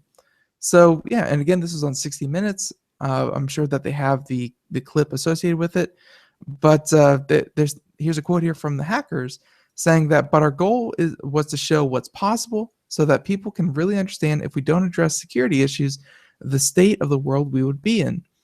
So yeah, and they even tell people how they did it, saying that the hackers created a ghost version of the hotel Wi-Fi and had Alfonsi, who is again the representative, connect to it, a process called spoofing. We've talked about that on the show before. We have, yeah. Yeah. So they immediately gained access to her email and pulled her credit card information, phone number, and records about her movements and her ride-sharing apps. They also showed how they could control the camera on her phone and use it to broadcast a live video stream from the phone. Huh. So, yeah, saying that we live in a world where we cannot trust the technology we use. And this is all, I'm sure, in response to the bill that we talked about with Charles Tindall last week, about encryption and how the U.S. government wants backdoors built into every single smartphone and operating system that is sold in the U.S. market, of course, for tracking terrorists, I believe, was the number one, kind of reason behind this. But these hackers from Germany just wanted to show that if you allow backdoors, and backdoors are nothing more than known security flaws, like our built-in security flaws. If you have security flaws, then there are going to be ways to exploit them. And when you exploit them, you get situations like the senator had to deal with, in that any phone call, any movement, anything he did on his phone, they were able to kind of track and record and document exactly what they were doing. Huh. Wow. They made another good point in the article, saying that the average person would not have this level of attack on them. So because there are 350 million Americans, odds are you being one person out of that 350 million, unless you're the president or unless you are, a member of the House Oversight and Reform Subcommittee on Information Technology, unless you are someone of power, you're hiding in the mass. But they wanted to show exactly what was possible, and what was possible obviously scared the senator. So, all right. and again, this is what we're talking about with Charles Tindall. It's it's all about, this would not be possible with things like encryption. If everything was encrypted, then you wouldn't so easily be able to tap in and to intercept those communications. And even if you did, you would not have the keys to unlock those, those encrypted communications. So, yeah, it was a fun article to see hackers, doing what they do in real time. Yeah. Well, we got to get Charles back on here. He's always so fun. I heard he got a radio show. Yes, he did. Congratulations to him. It's a local show out in Denver. I think he's going to call it Hack with Charles Tindall. So. Right. So if you appreciate Charles Tindall and you want to, kind of check us out, I think it's an hour on certain days. Just Google it. I'm sure you'll find it. But yeah, congratulations to our new radio brother. Yeah, absolutely. Congratulations to him. Wish him all the best for that. Shooting down a drone. We've heard a lot of people doing that. The drone is on their property, or they just doing it for sport. People who might be a little overzealous in protecting their kids and their family and their property like to take rifles to them. A drone is not a clay pigeon. Okay, it's actually a very complex, albeit expensive, piece of hardware. And evidently, according to Engadget and the FAA, says shooting down a drone is a federal crime. The target practice really isn't worth years in prison. This again, according to John Fingus from Engadget. Some judges might think you're allowed to shoot down drones that encroach on your turf, but don't tell that to the FAA. In response to Forbes' questions, the agency says that shooting down a drone is a federal crime. You're still damaging an aircraft, according to the FAA. It's just that this one doesn't have a pilot on board. You could face up to 20 years in prison as a result. Good grief. Which is bound to make you think twice about blasting that drone peeping at your backyard. Well, I can't imagine that 20 years comes out of nowhere. I'm sure it's a combination of all the different laws that you're breaking, including, right. I'm sure, reckless discharge of a firearm and destruction of private property. Well, no, it comes from shooting it down any plane. They're putting it under the wing, the umbrella, if you will, of classifying a drone as an aircraft. And aircraft, you shoot down an aircraft, you got to 20 years in prison, and that's where that's coming from. But here's the thing: it's going to have to go to a test trial, and if that, they're going to have someone's going to be made an example of. Okay, they're going to get someone in court that's done it, and he's saying that if that opinion holds up in court, and then it also raises all kinds of thorny questions. If a drone threatens your safety, well, does shooting it down count as self-defense? I don't know. This is such an American problem, is because we have so much high-tech stuff, and yet at the same time, guns are everywhere. So this is very much an American problem because everyone loves their guns. And what if you live in a state that has that lets authorities shoot down problematic drones, such as there's a proposed law in Utah that says it's okay to do it? Well, I think federal law supersedes state law, but what about alternatives that use birds or even other drones to take the machines down? Okay. Those decisions may have to wait until there's a case that creates legal precedent, and any incident like that is bound to be messy. But right. So and I completely agree with that you can kind of blue sky all you want and say, well, what if, until there's a court with details exactly what each individual is doing, until there's a court until there's a case on the books that has a lot more detail than just what ifs, then we really won't know. Yeah, we won't. But it's a law that's waiting to happen, and I know I wouldn't want to be the one that's the test case for that. But I'm sure. I love the photo that this article uses from Engadget. Yeah. That the photo was just a stock image of a gentleman with a rifle, like you would find at a clay pigeon kind of thing, and he's kind of aiming, and then they crudely photoshopped the drone. The drone. Into the photo. Like it's not shaded, it's not natural. It's just. I saw, watching the news last night, we saw a military drone. That was scary. Jesus, yeah, the military has the best toys because they spend millions of dollars on them. Size of a plane that had no front glass, not where the cockpit was. It just looked like almost something alien. Consumer drones go a couple 100 feet. Those go a couple miles in the air. They go a lot more than that. They go anywhere in the globe, I think. We got to take a break. We got another News Test Bullet review from Marty Winston coming up as well, and then we'll be right back. Stay with us. Hi, this is Craig Crossman, host of the Computer America Show. Long before Vistaprint asked me to tell you about them, my wife and I have been using Vistaprint for years, making business cards, having the Computer America logo placed on the polo shirts we use at conventions like CES, even printing a business card for our personal lives with our home address and phone number. In fact, Vistaprint offers tons of custom products for home and office needs, and Vistaprint absolutely guarantees you'll love their products every time, or they will make it right. In fact, they'll give you 500 business cards for just $9.99 when you enter my promo code Craig at checkout. Just go to their website at www.vistaprint.com and see how easy it is to design your own stuff using their web-based custom design service. Remember to use my code Craig and save up to 50% over their regular pricing. So don't wait. Go to vistaprint.com and order today.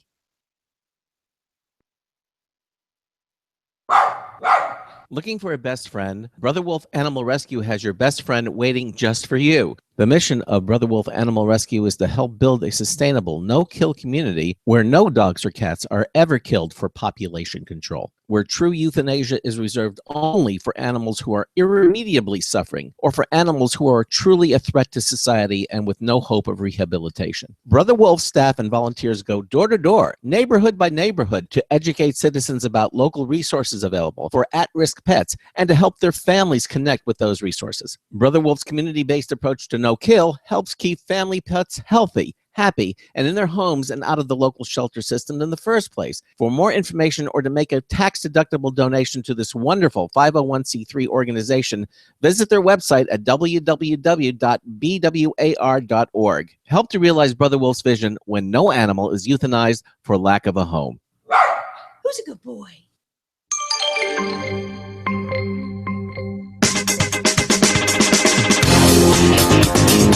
No, Ratatouille is not made with rat. Get that thing out of here. Marty Winston with the News Tips Bulletin Review for Computer America. This time, the 8-Ear Pro Cube 3D. Cube 3D is, on the level, a self-leveling triple laser level that comes with a tripod. The big switch also mechanically releases the hanging laser emitter rig from being pressed against a lower ring inside, so gravity brings the lasers within 3 degrees of plumb.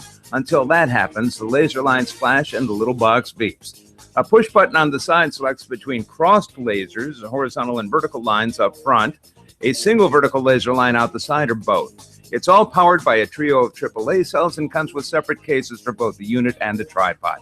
Bottom line, the 8-Ear Pro Cube 3D self-leveling triple laser level is plumb clever. Marty Winston, News Tips Bulletin for Computer America.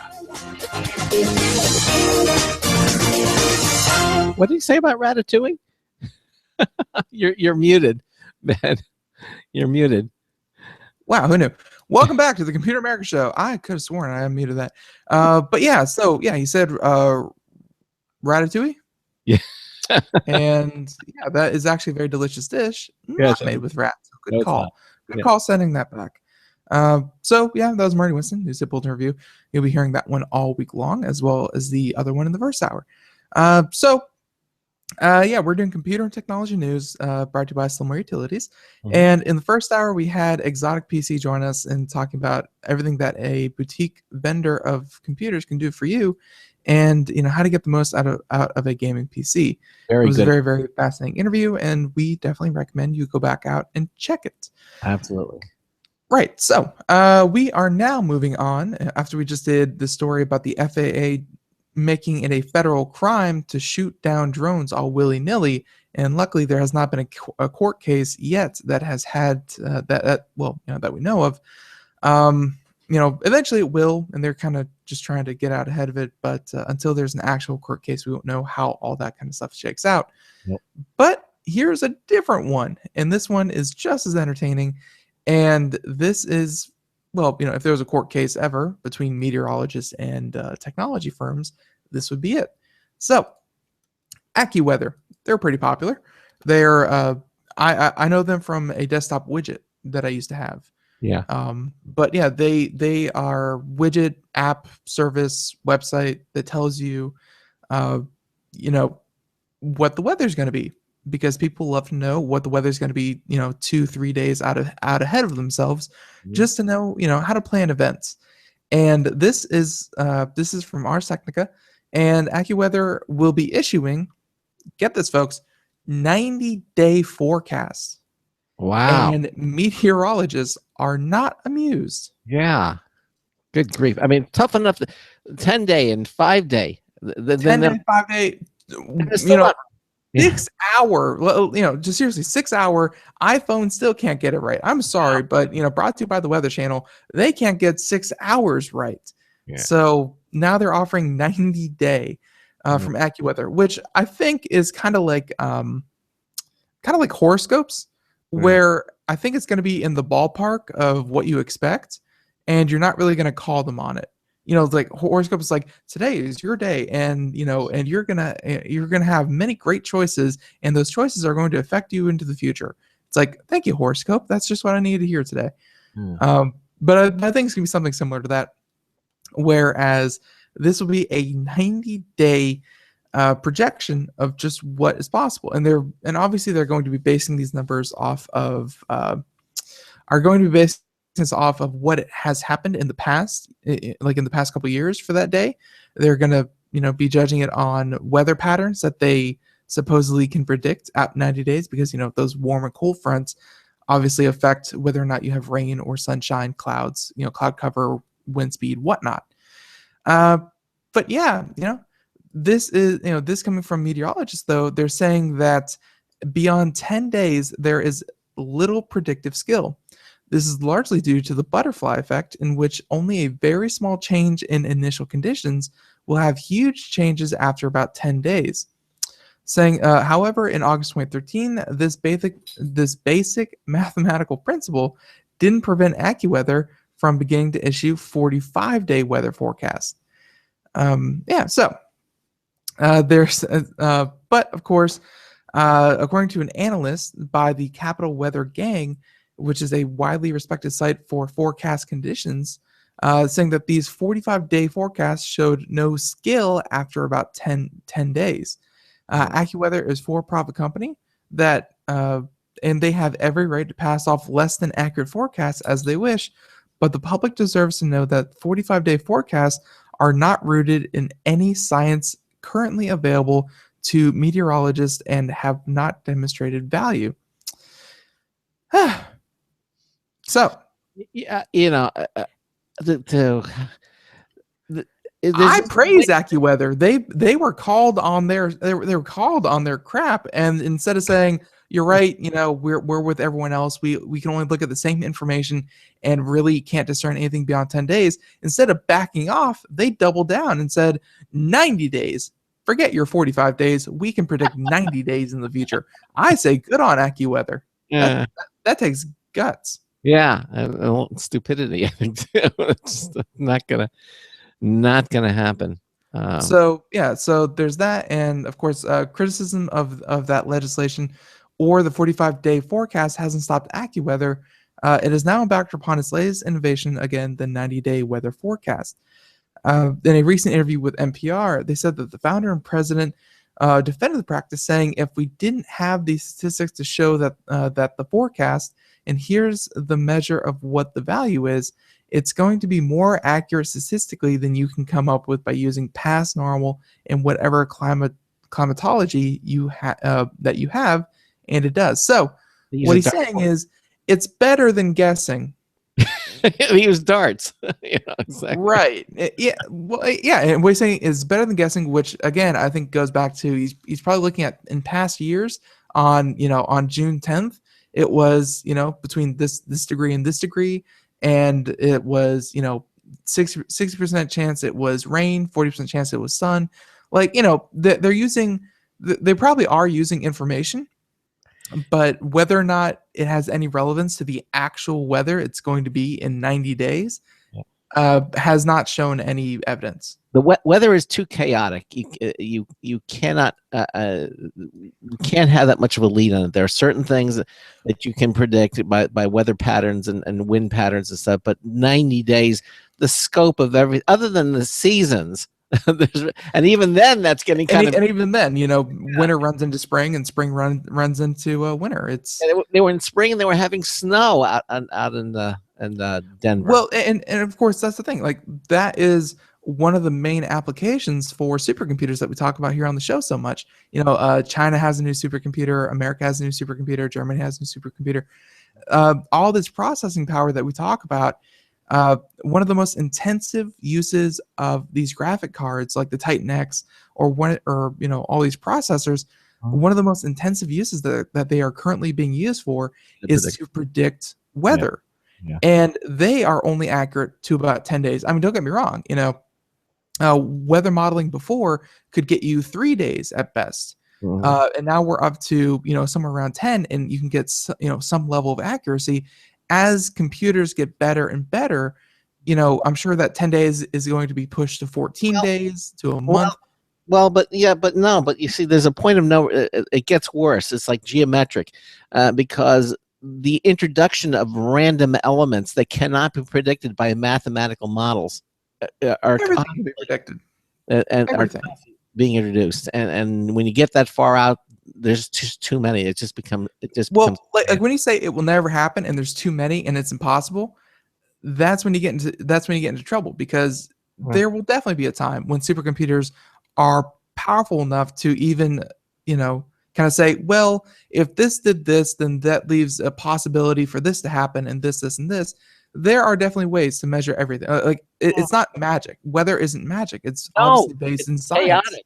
That's my point. The as you get further out, I don't care how powerful the computer is, there are too many anomalies that get introduced that come out of nowhere, and there's no way to predict those anomalies coming out of nowhere. And I'm saying that it makes it so much more difficult to predict. Yeah, they might be able to do 12 or 15 days, but after that, I'm just saying that it's only going to get better as supercomputers get there. But to bring it back to the story, AccuWeather's 90-day forecast, don't plan your wedding around it. Okay, fair enough. All right, here's an interesting story from, again, this was from Engadget. GameStop. I know I used to go to GameStop all the time. I know, and then like the whole digital, kind of distribution platforms and stuff like that, GameStop really lost its place. Yeah, it's sort of like almost like Blockbuster. I mean, they're starting to fade, and they have to do something. And evidently, they've decided that GameStop is going to start its own game publishing wing. So basically, Game Trust will publish titles from multiple smaller studios. So the story again from John Fingus. He says, now that GameStop has dipped its toes into game publishing, because it's got to do something, it's ready to jump in with both feet. The retailer has launched Game Trust, its own publishing division. The new wing will initially handle titles from existing partners, a partner Insomniac Games of Ratchet and Clank fame. And, they're getting their own TV show, by the way, Ratchet and Clank, as well as Frozen Byte from Trine, Ready at Dawn, The Order, 1886, and Tequila Works, which is Deadlight. Now, as you might guess, this isn't a traditional publishing business. GameStop is taking a hands-off approach to the actual content. Instead, it wants to create exclusive real estate online and in physical stores to help people discover indie games that might otherwise get missed. It's an interesting niche, and they may make a go of this. And despite GameStop's tendency to protect its retail business at all costs, this will include digital releases on top of old school discs.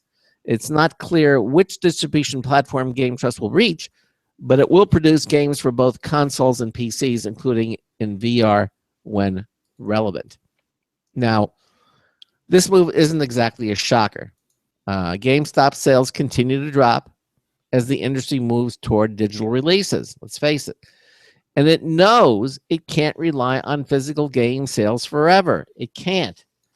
And it has been diversifying its offerings for years.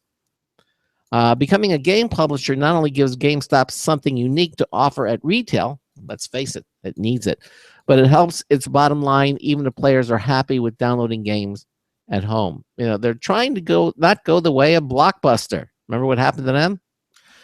Yeah, not a lot of good things happened. Like they resisted the change, and then they lost their dominance in the area. Yeah. Well, which I mean, GameStop has been trying to do. Like, you can't just you can't just close 3,000 storefronts and put X amount of people out of work just because you kind of know it's going to happen eventually. You can't just say, all right, folks, extreme paradigm shift, everyone get out of the stores, we're closing everything down, everything's digital, people don't care, blah blah blah. There has to be a gradual shift, but it's all about how quickly can you maneuver that shift. Yeah. I mean, and also timing was everything. Blockbuster was just in a very bad time. Things had not, it didn't have the options that GameStop may be having today. I mean, Blockbuster the same way. We've seen a lot of icons in the industry just go away. I mean, look at Radio Shack. I mean, it's gone. For the most part, it's gone. I mean, things that were iconic in the retail industry. The retail platform is shifting, and it's shifting very, very quickly. And I mean, just alone, Amazon is shipping so much stuff that it's actually that a company with 0 storefronts are actually shipping more than places with physical storefronts. Yeah. That always worried me a little bit because I don't want storefronts to go away. I mean, it's still like to have places to go shopping. and but the retail. Well, that's when you slap on your virtual reality goggles, with someone, and you go out and shop at a virtual reality storefront. Yeah, but it's nice to go outside too, Ben. Once in a while, and go shopping. A lot of the malls are becoming more outlet malls. We're seeing more and more of those pop up because they have to do something to remain competitive, and it's getting tougher for retail stores to compete with virtual. If nothing else, even if you're strictly kind of storefront, brick and mortar, you have to have a digital presence. Yeah, you're right. You do. Just all those stores that we mentioned that are in the outlets, I don't care if it's the Gap, PetSmart, they're going, but they all have online presences as well. Absolutely, you cannot just do one. You have to have both. And that's the resisting. I mean, GameStop, they definitely do a lot of their online portals are definitely pretty good if you really want a game and you don't want to, and like I say GameStop's best feature is like the midnight launch. Like it's always fun to go there and to see everyone else in your local area forming a line of like 200 people deep trying to get that midnight release because GameStop is sitting on hundreds of copies in their store. And if you can just get in there and get your hands on one, you don't have to wait for the 2-day shipping or even the 5-day shipping. You can just get your hands on it right there at midnight. Like there's something to be said for that. Yeah, but day to day, I don't know. And what about Amazon with their same-day shipping? Now you don't even have to. You don't have to wait in front of GameStop. If Amazon has it, you can get it delivered to you at the same day.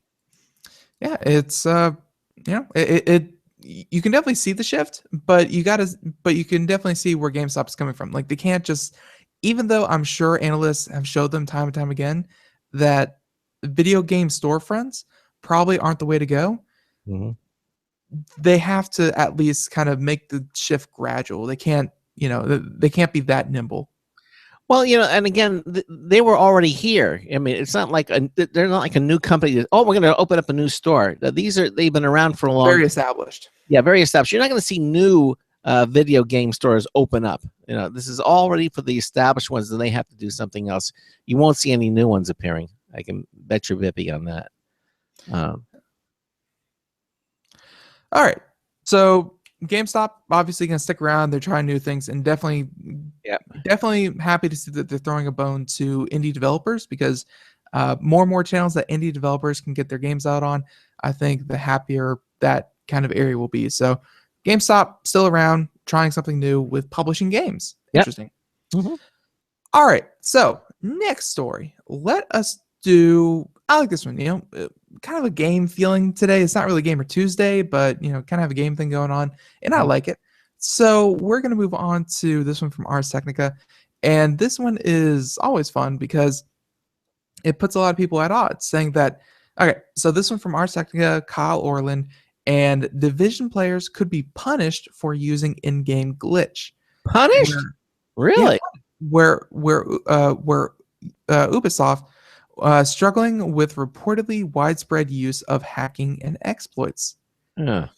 So players who exploited in-game glitches to get around limits on end-game loot drops in the Division may face punishment from publishers, according to the community manager. So that's despite the fact that this tactic didn't involve actively hacking or modifying the game or its servers. So, an anticipated update to the Division last week introduced Falcon Lost, the game's first raid-like multiplayer incursion that culminates in a difficult final boss and rare loot for successful players. The incursion was designed to provide this loot just once a week, requiring players to come back again and again over time to get the full set of randomly doled out gear. Very, very common in raid-like environments. But that's not how things actually worked. Saying that after Falcon Lost was launched, word started to leak of a glitch that let players dash through the incursion in roughly 20 minutes, collecting the loot again every single time. The key is the abuse of the survivor link in the mobile cover skills, letting players warp through walls and avoiding triggering key moments and enemy spawns in the incursion. As cheating. Cheating or abusing game mechanics, and some companies have it in their kind of rules. By playing this game, you accept these rules. By exploiting in-game glitches that are kind of beyond the scope of the play that they intended, that can get you in trouble. And so this leak got out, and of course the glitch was patched with a hotfix, and other similar exploits are already popping up on the web. And regardless of the speed of the fixes, the damage caused by this glitch may already have been done and could be hard to undo. So, and of course, people who we see this all the time, people who did this and were there in the short amount of time that it was probably active, because again, hotfix means that they kind of fix it on the fly. Yep. The people who took advantage of this were able to probably get much more gear than the average player, and that is obviously going to put them head and shoulders above everyone else. So it kind of ruins the experience for people who did not take advantage of this glitch. And and that can involve just about everything. We've seen this before in games like in games like Destiny, where very similar results were happening, where you could kind of get legendaries, which legendaries were supposed to be you get maybe 1 to 2 over the course of your character's life, and people found kind of like a number. It wasn't really a glitch, it was a tuning problem, but people were getting hundreds upon hundreds of legendaries over the course of like a week or two. Wow. So when these happen in these video games that are supposed to have long shelf lives, like it's not like once you collect all these legendaries, then you beat the game, you're done, yay, put it on the shelf, never play it again. They're supposed to have active online evolving communities. So when someone walks around with the best gear right away, that puts him at a distinct advantage over everyone else and kind of ruins the incentive, because that no matter how hard you play the game, no matter how good you are, you'll never get to his level, because he exploited the system and was able to get better than you ever will in legit means. Yeah. So not much. There's not much they can do to fix it either. Well, yeah, and of course, it seems like the division on their official forums saying that their way to fix this is if they find that you have been abusing the system, these systems, and this exploit. If you are found abusing them, then you will be found cheating and you will be banned. Oh. So but is it really ban worthy if the only thing you did was play the game by the game's own rules? Like you didn't change anything, you didn't hack into anything, you didn't mod anything. You played it just as it was released, maybe not as intended, but as released. Should you really be banned for that? Yeah, that's going to be a tough one to call. It's a theme that seems to come up a lot in online games, where there are intended play styles, and then there are the best play styles. Yeah. And what are you gonna do? Yeah, not much. Listen, there was one other story that I wanted to do. We talked about this quite some time ago. I remember Google won the court the fight over book scanning.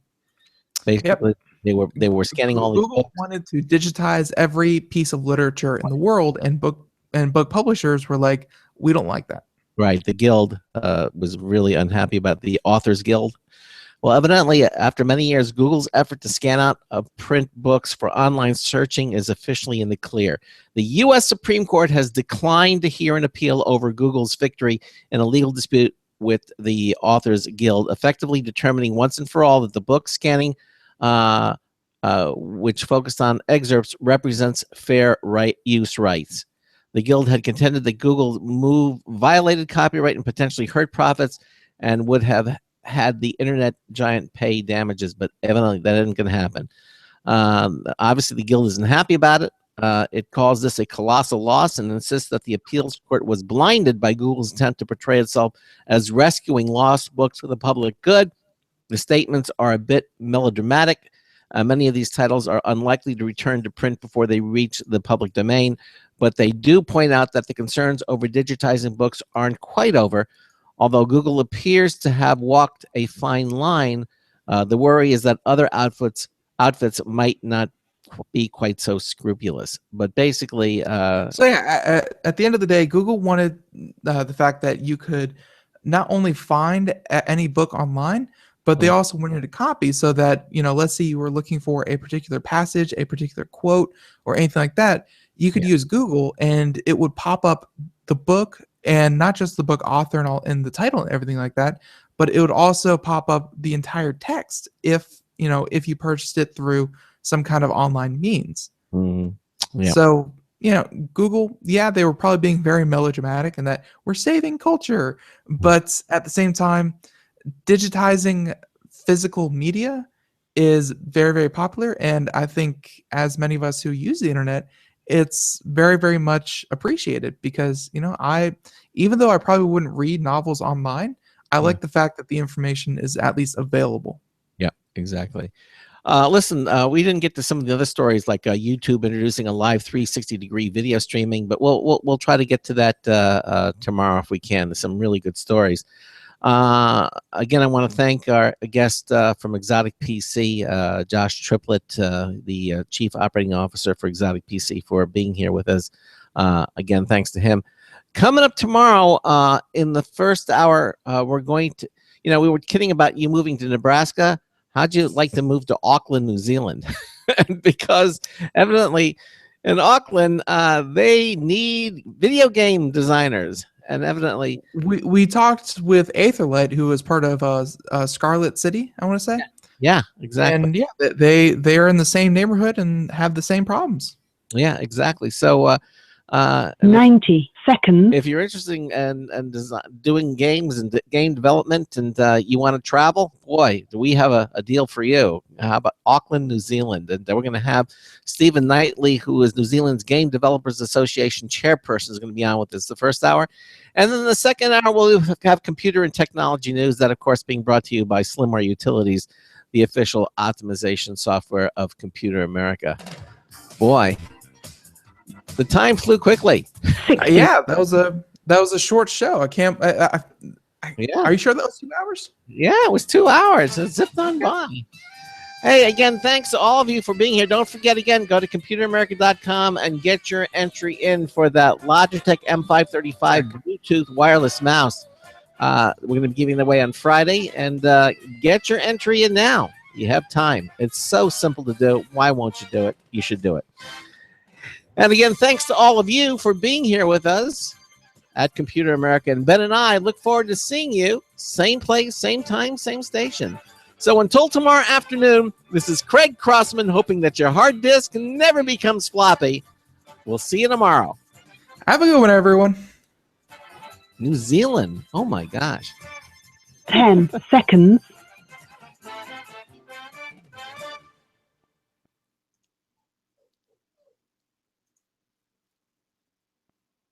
Thank you for using Blog Talk Radio. Goodbye. Okay, again, thanks to everybody for watching, and we'll see you tomorrow from New Zealand. Take care. Take care, everyone. Bye. Bye.